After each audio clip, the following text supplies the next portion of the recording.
This is Daily Flash with your hosts, Andrea Jackson and Mitch English.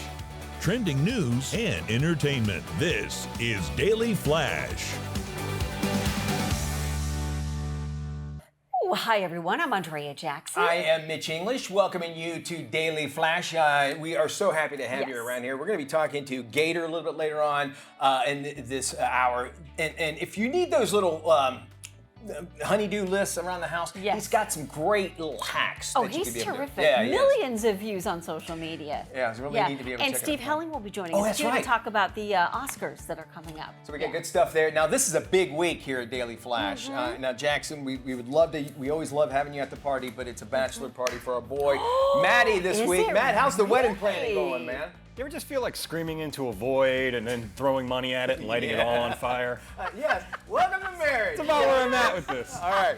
I just wanted to pick the Elvis in Vegas, but no, we got to have a pretty party. Can you disclose the location? I don't think, well, do we want to? We're going downtown. I know that. Yeah, Top Golf, and we're gonna if you hear of like a riot going on International Drive in Orlando and the tourist district for everybody else out there, that's what it is. Do I need to come and pick you guys up at some point? We are going to need you to reserve some money for bail. Okay. That's the only thing we have. We're going to have a cop with us, so we're good. We do, that's right. We do. Talk our way out of it. All right, we go now out of that conversation to Switzerland, where the capital there is actually considering a pilot program to test the legal sale of cocaine. The devil's dandruff there for recreational use, all in an attempt to make the country's rampant use of the drug a little safer. The proposal comes as countries and the United States change their approach so that the so-called war on drugs with policies including the legal recreational use of marijuana. Those in favor actually argue that legalization allows greater control over the market and safer usage. Several European companies like Spain,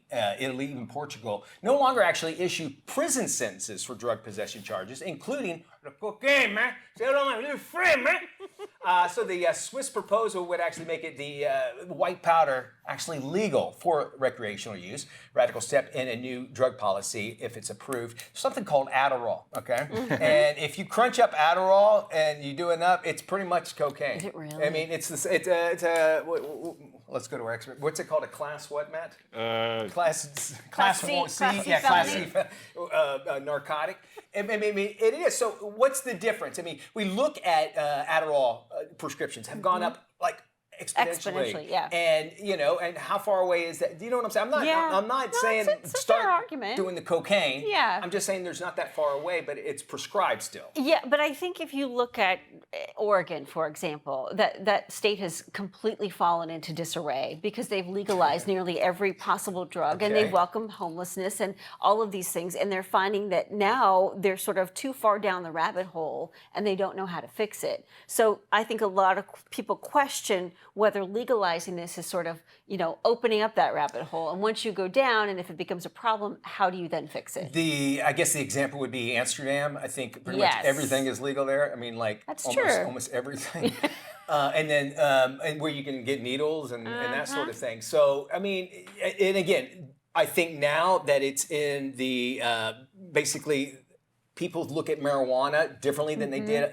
I think this is just another wave that's actually going to make people think of cocaine differently. But they're going to get a lot done. They're going to have some great exports. Well, they could, sure. If it's not clean already, it'll be extra clean by the time they're... But on the Swiss Army knives, they started adding a little credit card to pop out so you can get it all, and then, There you go. A little tiny spoon. Little tiny spoon.